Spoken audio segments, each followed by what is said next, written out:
I hope maybe you've had a chance to take a road trip this summer by plane, train, or automobile, going here, there, and everywhere. Maybe the beach, maybe a national monument you've seen. Maybe you went with a family. Maybe you're here today because you're on a road trip. If that's the case, woohoo! We're excited you're here with us today at a destination.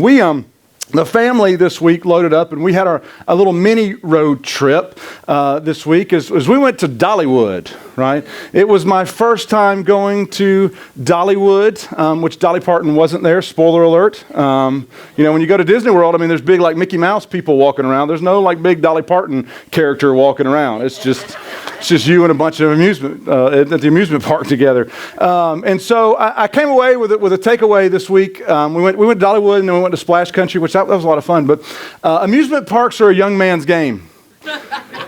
Whew, they're a young man's game. It took me a few days to get over that. My 14-year-old, soon-to-be 14-year-old, has become a roller coaster fanatic, right? And I remember those days. I used to love them too. In 1 year, he's gone from being kind of deathly afraid of them to like, hey, there's another one, let's do it, right? He is all over them. After about the third one for me, I was like, hey, I need a break. I need like a long time out. I'll see you tomorrow, right? But it was a good time. We just went for a couple days. I'd forgotten how Pigeon Forge's kind of a neat place to go, right? I've forgotten that. It's been a long time since I've been there. So they're not paying me to promote tourism there, but it was a good time with the family. As our children are getting older in our family, one will be 14 this year. We had one just turn 11. We're kind of starting to see the clock tick, right? And I don't like it. I'll just tell you, I don't like it because that clock's starting to tick, and one of them's going into ninth grade this year, and so we're starting to see that. And so we're trying to be more intentional about getting away. So that's what we did this week, was get away together for a few days. And with the oldest of ours turning 14 in August, it got me thinking as we were driving, I'm 2 years away from another driver in the house, right? Now, that sent a shiver down my spine a little bit, just being straight with you. Now, he's gotten some experience driving at his grandparents. My father-in-law will let him drive his truck, not without him. He'll let Lane's just driving. I can't see, but this is great. He's driven his Kubota some, right, out there on the land, which is great. It's fantastic. But that's not the road. Right, because the road is another animal, isn't it? The road is something else altogether, isn't it? Because ultimately what the road is about, for those of us who've been driving for years and years and years, and those of us who've been driving for a year, is the road is about awareness, isn't it? Knowing what's going on right in front of you and all around you.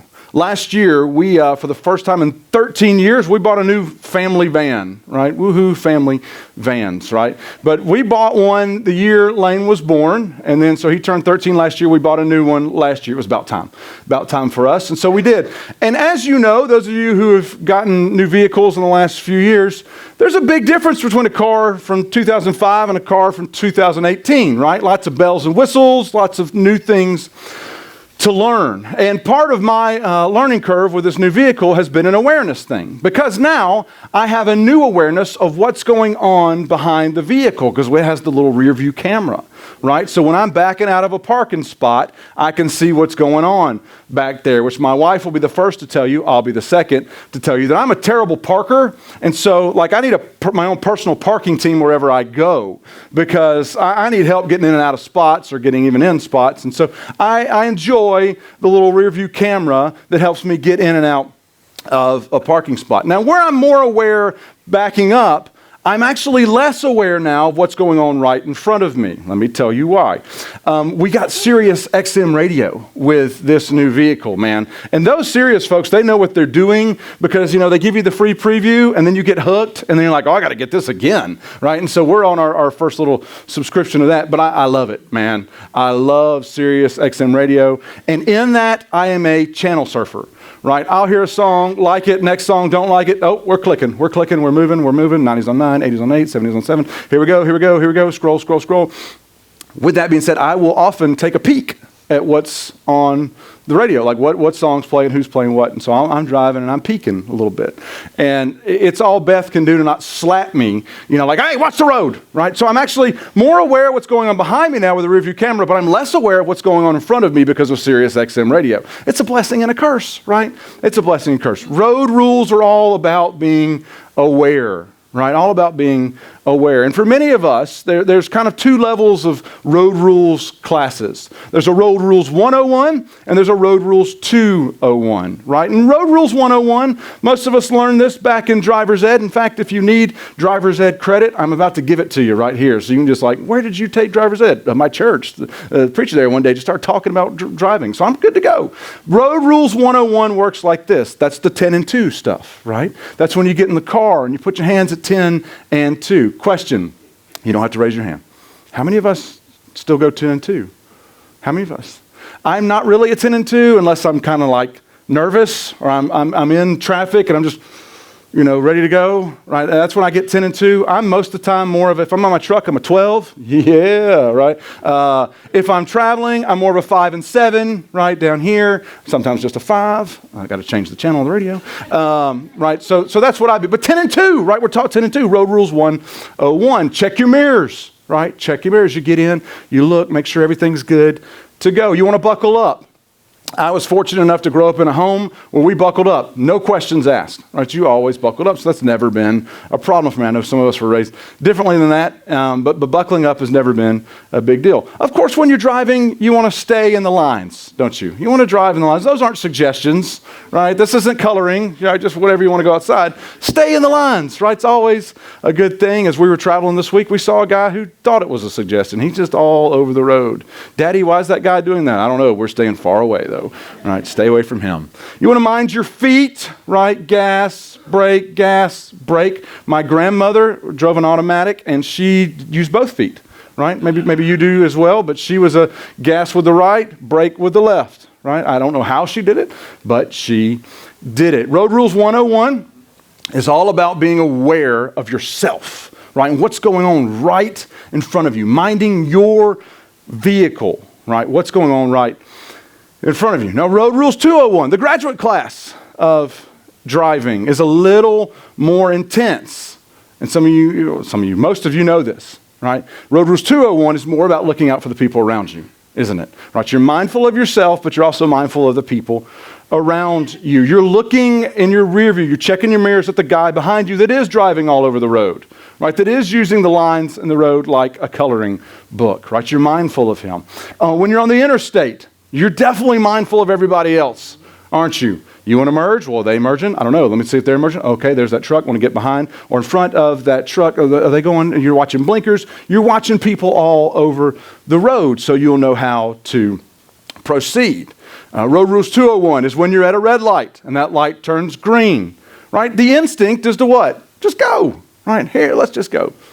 Road Rules 201 says, no, you peek, right? Light turns green, you take a look. Who's coming? No, all right, we're good, we'll go, right? And that's Road Rules 201.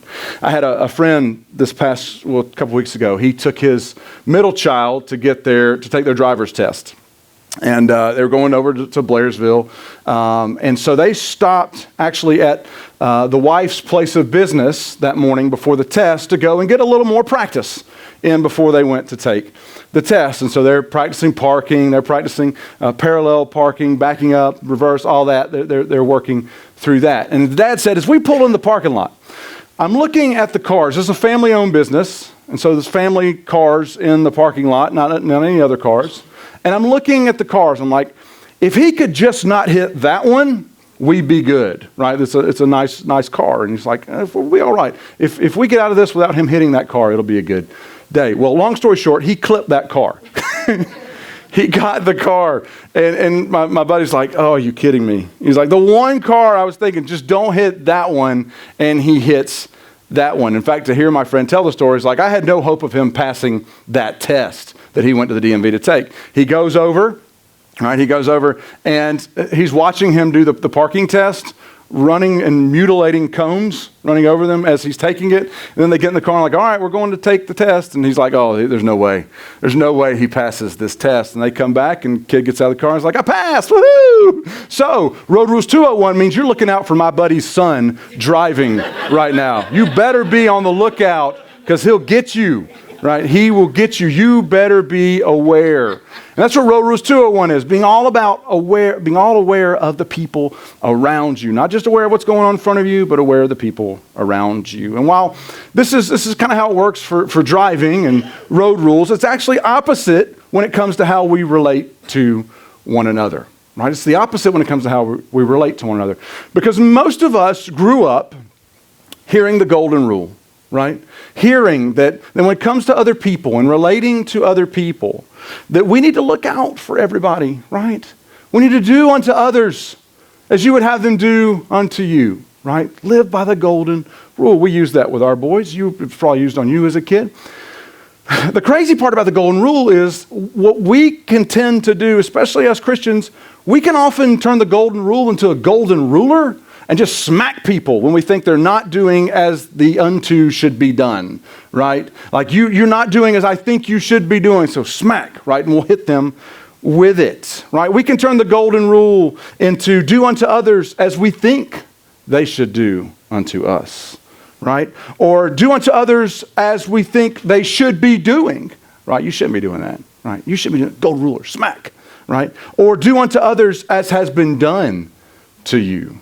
Right? Maybe you've functioned under that for a little bit, but I grew up hearing, I got to look out for other people, right? How I'm to treat others, that's how I should be treated, et cetera, et cetera. So I grew up with that, but it's this interesting dynamic as I grow and mature and dare I say age. The best people I know know that there's more going on than just the people around them. They pay attention to more than just the people around them. They are aware of what's going on right here, right? They are aware of how their attitudes and actions and emotions and moods can affect those other people. That what's going on right here affects everything else going on around. They are incredibly self-aware. Right? They're incredibly self-aware that what's going on right in front of them, it then affects the whole. They have, some people call this emotional intelligence or emotional IQ, right? The best people I know seem to be journeying in this direction. Maybe this is the first time you've heard that. Maybe this is the 1,000th time you've heard that. And maybe you're like, I don't know what this is all about. Let me tell you, after spending 2 days with my family at an amusement park in 90+ degree temperatures, in hot, sweaty, stinky lines, you better believe I understand that my attitudes and actions affect the people around me, right? Particularly the people closest to me. And here's the deal. Whether or not we embrace this or accept this, the people around you do, and they know. Right? They know when our attitudes or our actions, how they are affecting them. I can guarantee you that. And so what I want us to do today is to look at a passage of Scripture from the book of Romans. And Romans is a letter that the Apostle Paul wrote years ago. The Apostle Paul, incredible dude. He was a guy who, if it was up to young Paul, there would be no church as we know it. He would have snuffed it out. It'd be gone. But then Paul meets the resurrected Jesus, has this radical encounter with him. And mature Paul is now one of the reasons next to Jesus in his spirit that we're here today, right? That Paul had so much to do with the church as we know. In fact, he wrote some 2/3 of the New Testament. And one of those letters is a book we call Romans.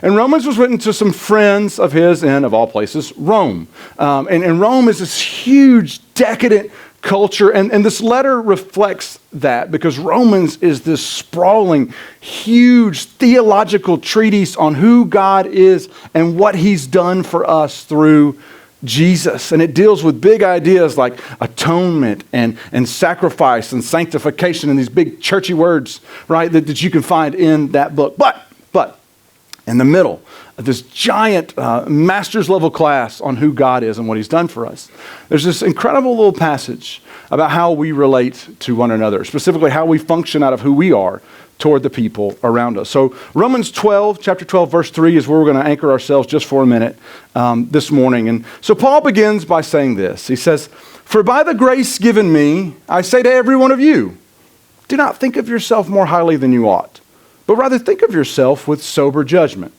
in accordance with the faith God has distributed to each of you." Now, this is a big statement here. I want us to just get it in bite-sized pieces here. Paul says, by the grace given to me, right?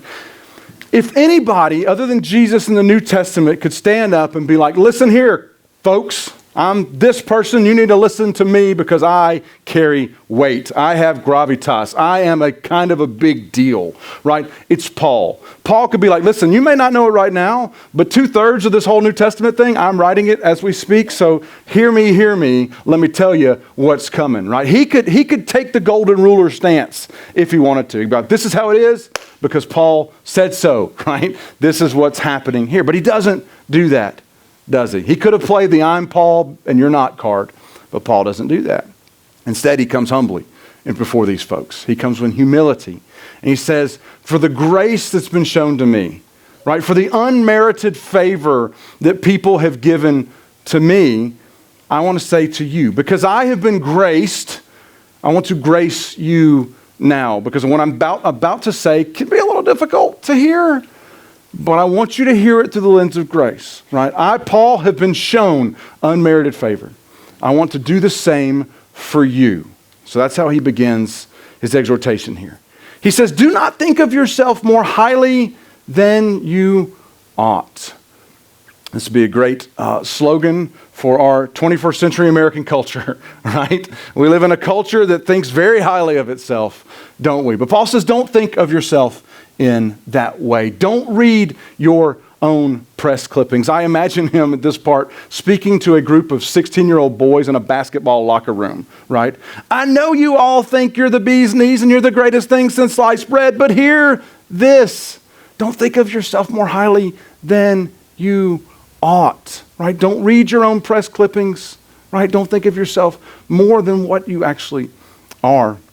I listened to a podcast a few years ago, and the guy was talking about a rabbinic tradition, a tradition in the rabbi culture, and that these guys would carry around 2 little slivers of paper, one in right pocket, one in left pocket, or of their robe or pants or whatever they were wearing, their jorts, I don't know, back then. And they've got these slips of paper in their pockets. In their left pocket or right pocket, in one of the pockets it says, essentially, created in the image of God. Right? Image bearer of God. Right? That's one pocket. It's like, man, that's a big deal right there. But in the other pocket was the phrase this, I come from the dirt. I come from the dirt. Created in the image of God. Oh man, that's incredible. You are huge. You're a big deal, but I was created from the dirt. Right? And he said, that's the balance. That's the tension that we live in. Don't think of yourself more highly than you ought. Created in the image of God, but I come from the dirt. Both things are true about me. Right? Don't think of yourself more highly than you ought, but rather, Paul says, think of yourself with sober judgment in accordance with the faith God has distributed to each of you. Sober judgment. Now this word sober here comes from the Greek word sikros, right? Sikros, and it ultimately means cold, right? Think of yourself with cold judgment, right? With stone cold honesty, right? To be stone cold honest with yourself about who you are. To be a cold-bloodedly straight shooter with yourself, right? Sober judgment. Now, too often, my pattern, maybe you can identify, my pattern is that I'd rather be stone cold honest with the people around me about themselves than I would ever want to be with me about me. Right? We tracking there. I'd love to tell you what I can stone cold see about you, right? Because that way I don't have to deal with me. I like not having to deal with me. That's a great place to be. But that's not sober judgment, is it? That's just judgment. Right? It's not sober judgment. That's just judgment. That's looking on other people. And this is the difference between relational rules and road rules. In the car, being aware of others, right? Being aware of others is looking out for yourself. But in relational rules, understanding how we function together, being aware of yourself is actually looking out for others, right? It's looking out for the people around you. Maybe we could say it like this today. To care is to be self-aware, right? To care about the people around you is to be concerned, sober judgment, right here, right? Making a call on how I'm living right here, on how my attitudes, my actions, my moods, my emotions are affecting the people around me. This is the hard work of relationships, isn't it? This is the stuff that nobody tends to see. This is the practicing at 6 a.m. This is the, whatever sport or whatever thing you're practicing. This is that unseen work, the hard work of getting better at relating to the people around us by the hard work on sober judgment on ourselves. When I was in graduate school, one of the first classes we had to take was a class called Interpersonal Relationship Skills. And if that sounds exciting, it wasn't. We were not excited about this class. In fact, it was in seminary. I'm in seminary. I was an eager seminary student. I wish I could say that was the case for all my life in all schools, but it wasn't. But in seminary, I was super jacked to be there, man. I was ready. I was a lean, mean learning machine. It's like, let's get to it, man. Teach me some Old Testament. Teach me some New Testament, right? I want to get some Greek, some Hebrew, ministry. Let's talk, right? Let's get all in this. And the first class is interpersonal relationships. I'm like, are you kidding me? I didn't come here for this. I'm a pretty likable dude. Come on now, right? This is not what I want. But the assignment, one of our first assignments, was that we were supposed to go to some people who we trusted and ask them some hard-hitting questions, some sober judgment questions on us. And they're like, you can't ask yes men, right? Don't go to your biggest fans. Don't ask your mama unless your mama's brutally honest, right? Then you can go to her. So I didn't go to my mama. She'll tell me that I'm the best thing ever. But she lies sometimes. But anyway, so I'm like, how about if I go to my mother-in-law, right? A hush falls over the crowd. I love my mother-in-law. She's great. And I knew she'd be honest with me. She's like, I'm going to go to my mother-in-law. And it was a bit of a survey. I don't remember how many questions there were, but one of the questions had to do with listening. And I remember, I don't remember anything else about this. I remember her response to this question. And the question was along the lines of, how well do I listen, right? Judge me. And she did. She said, she had sugar. It was sugar on top. It was, you do a pretty good job of listening. Unless there tends to be something catching your eye on television, particularly sports. And I'm like, yeah, that's probably true. That's probably true. Which she was right. She was dead on about that. I can be engaged when I want to. I can not when I don't want to. Right? I can go to that place. Any men out there? I can go to that place. And so here's what I've taken from that. Like, if Beth wants to have a conversation, the Braves are on. Hang on. Let me push pause before Freddie Freeman hits his home run. Yes, dear. What would you like? It's not always that formal. Yes, Mrs. Rouse. It's more like, well, lay it on me. I want to watch this. Or I'll be like, hang on. I can say, hang on. Let me watch Freddie Freeman hit this home run, and then we'll talk. But I've had to learn that she made a sober judgment, helping me see an area where I needed to improve. There's a writer named Ian Morgan Cron, and he says this. He says that if you're a leader, and I'd say if you're anybody with influence, and you don't have self-awareness, he says you're an accident looking for an intersection. I don't like that. You're an accident looking for an intersection. There is going to be a pileup in your life relationally if you aren't careful. Maybe you're sitting here today and you're like, oh, man, I hear you. That's fine, good, great, your little test with your mother-in-law, that's fine. But why does this matter, right? Why should I do this? What's the big deal? And I completely understand you. I don't want to do this, right? I don't want to do the hard work of looking at me with sober judgment, with cold judgment. I don't want to do that. In fact, I've always been the person that if my motto was, if you don't like me, you're the problem. Let that sit there for a minute. If you don't like me, you're the problem. Because I feel kind of good about how I can relate to people, right? And so I've been that guy. Like we had a neighbor a number of years ago, and I just had the hardest time connecting with this guy. I'm like, I'm trying, man. I'm trying. And we're talking sports. We're talking all the stuff guys like, cars or nerd stuff. We're all in it. And he just wasn't reciprocating. And finally I was like, man, well, he's the problem, not me. Then he moved. So he's gone. Anyway. Why should I care what others think about me? Right? And what we're not doing is advocating some kind of preoccupation with people pleasing. And I'm not telling you oh, please like me, please. I hope you like me. I hope you like me. That's not what we're talking about here. It's better than that. It's about caring about the people that are closest to us, isn't it? And knowing that my stuff affects them. To care is to be self-aware. That's it. That's it. And being aware with ourselves helps us in relating to other people. Self-awareness is this hugely attractive emotional intelligence is a hugely desirable and attractive trait. For any of us, whether you're a Christian or whether you're not, there's studies now that are showing that in the workplace, that bosses and employers are saying they would rather hire a person who is a B in production, but a B plus in self-awareness than hire someone who is an A in production and a C in self-awareness. Why? You know why. You'd much rather be around someone who kind of understands what's going on here affects other people. We all do, don't we?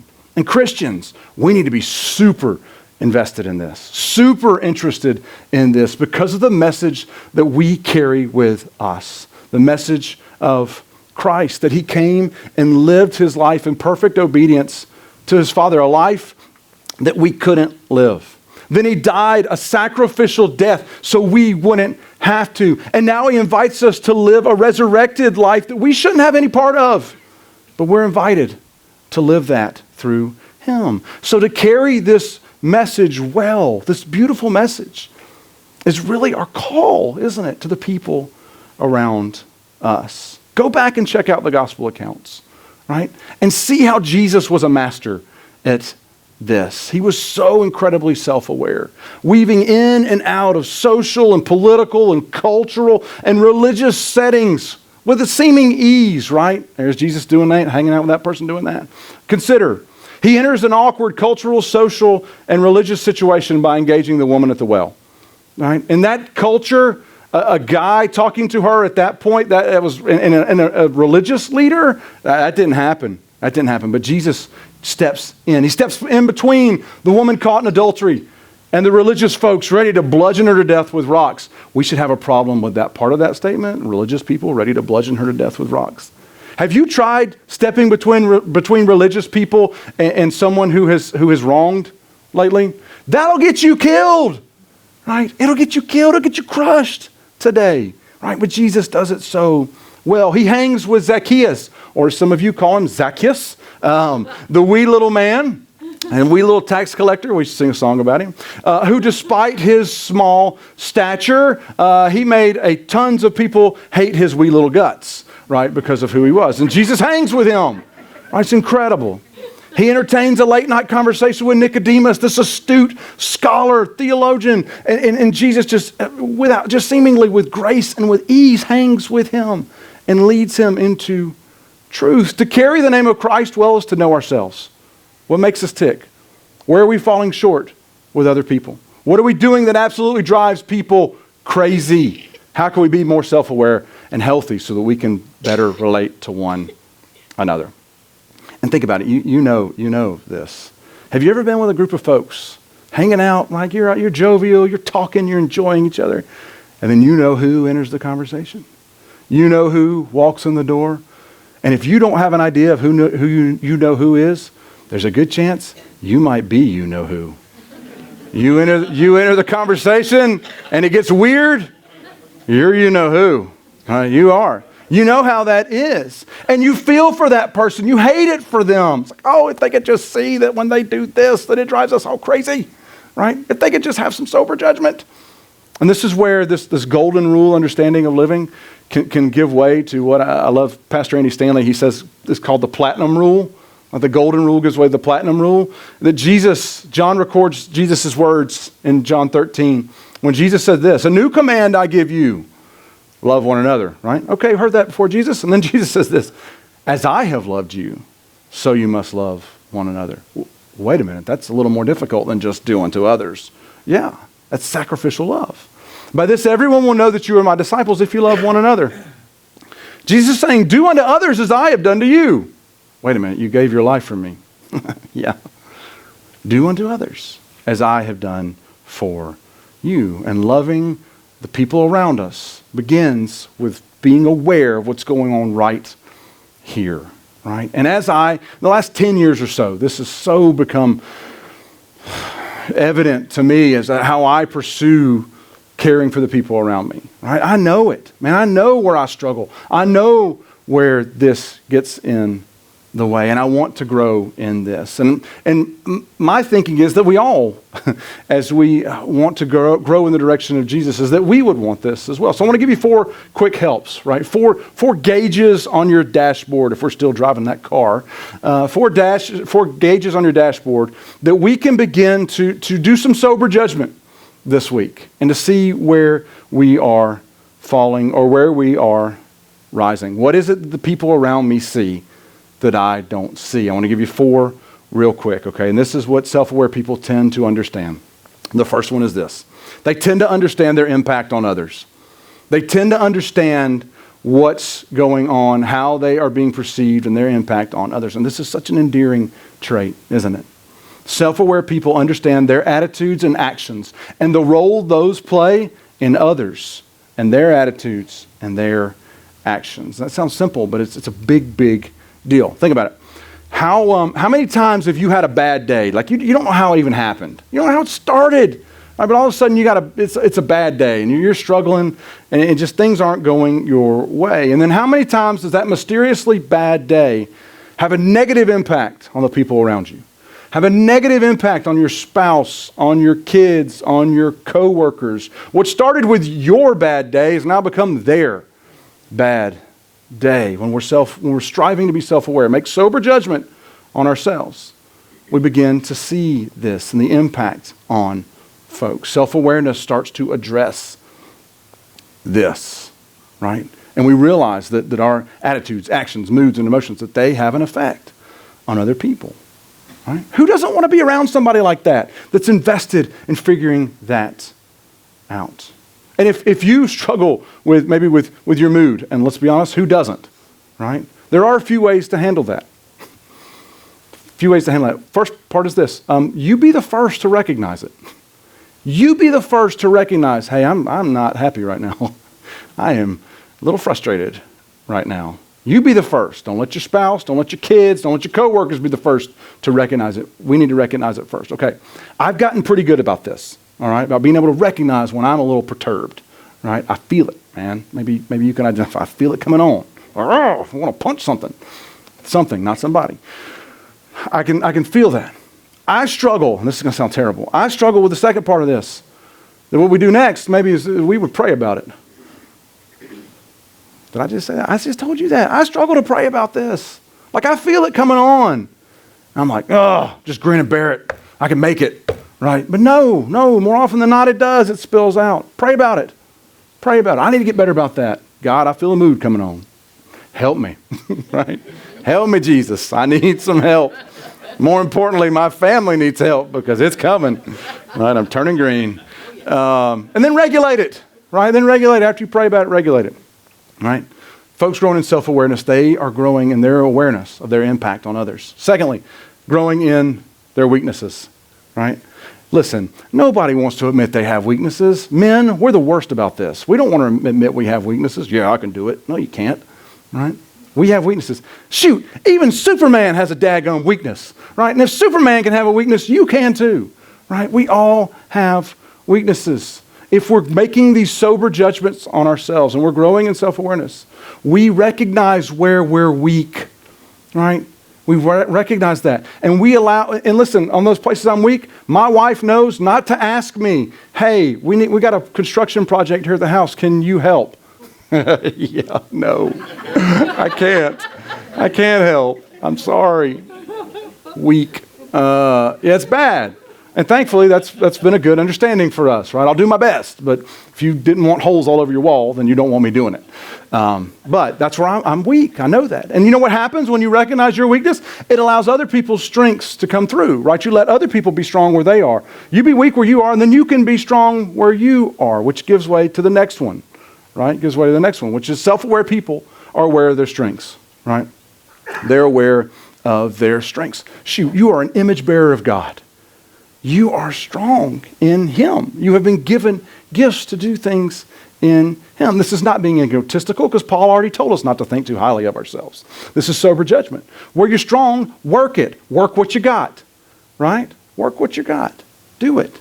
Self-aware people know what they're best at. Not in a bragging way, but they just go and they do. Self-aware people, finally, they're aware of their limits. They're aware of their limits. As much as we would love to push back on our limits, we know we have them, don't we? They're still there. Self-aware people know what level their tank is at, and they behave accordingly. When they need a break, they take one. When they need sleep, they go get some. This week at Dollywood, I told you about our oldest son, who's a roller coaster fanatic. Well, about lunchtime, we all kind of was like, ugh, we're kind of tired, got maybe a little dehydrated, and so we go and we eat, and there's this little cave area-ish. Maybe you're familiar, but it's kind of cooler. There's benches in there, and we just kind of retreat into there for a few minutes. And Lane tells his mom, he's like, I'm kind of tired. She's like, all right. And he goes, I'm gonna lay on this bench for a little bit. And so he goes to sleep at Dollywood for like 15 minutes on a bench, right? And then he wakes up, he eats a few bites, he's like, all right, let's go. I'm ready, more. What? That was incredible, right? You just 15-minute power nap, ate something, and you're ready to get back at it. And me, in the meantime, I'm like, come on, man, no more, no more. But to me, it was an illustration of this. He saw, he had a limit there. He went and took a nap, and he's ready to go, right? He was ready to go. He knew his limit. And listen, sometimes when we're running on all cylinders and you need to keep pushing through and you're able to, you got, full tank, go for it. Right? But we recognize our limits, and everyone benefits. Everyone benefits. You benefit, your family benefits, your spouse benefits, your friends, your coworkers, everybody. People who aren't aware of their limits, you know what they do? Just crash and crash and crash. They keep crashing because they're not aware of how far they can go. So, let's make some sober judgments on ourselves this week. You've never been less excited to leave this place. Oh no, I've got to be honest. Oh. Check out the dashboard for relational rules. What impact are my attitudes and actions having on the people around me? Where am I weak? Where am I strong? What are my limits? Ask yourself those questions, right? Ask yourself that stuff. I've cut my teeth for years in student ministry. All right, that was where I did ministry. I love hanging out with teenagers. And I'd watch teenagers, these raging balls of hormones and emotion and attitudes, and it's like, golly, you're driving me nuts. And what's been cool, again, as I've aged, is seeing those students grow up, right, and become more self-aware of themselves. And little annoying Johnny is no longer annoying Johnny. He's running like a bank. It's like, golly, look at little annoying Johnny, man. He got it, right? He grew up. And I wonder about some of us, and myself included, that our journey would be just like that we would continue this process of growing in this. You're not going to solve it overnight. It's something we have to stay in. So this week, your Relational Rules 101 assignment is this. Check your gauges on your dashboard, right? Check them. Ask yourself the hard-hitting questions, right? Where are my attitudes and actions? How are they impacting the people around me? Right? My weaknesses, what are they? My strengths, what are they? What are my limits? I need to know this stuff. And soberly judge yourself. Stone cold, right? Stone cold judgment on yourself. But if you want to do the makeup, the extra credit work, if you want to do the real work, Relational Rules 201. Don't just ask yourself. Ask your mother-in-law. No, I'm just kidding. Don't ask her. You can, but ask somebody you trust. Hey, how am I doing? How am I doing at this? And we've given you a question a few times, and we're going to keep giving it to you, and I love this question. And the question is this. Ask that person you trust, what's it like to be on the other side of me? What's it like to be on the other side of me? You ask that question, and then here's what you get to do. You get to not talk. Use those ears, and you just get to listen. You can't defend. You can't interrupt. You let them speak, right? And when they get done speaking, you know what you say? Thank you. Thank you. Because you're helping me get better at caring for you. Right? So let's practice this. Let's get better at this, church. Lord knows we have an opportunity in our culture to get better at this and to be leaders in this. Not so we can think so highly of ourselves, but so the people around us will know how much we care about them because of how well we're aware of ourselves. Let's pray together. Father, thank you.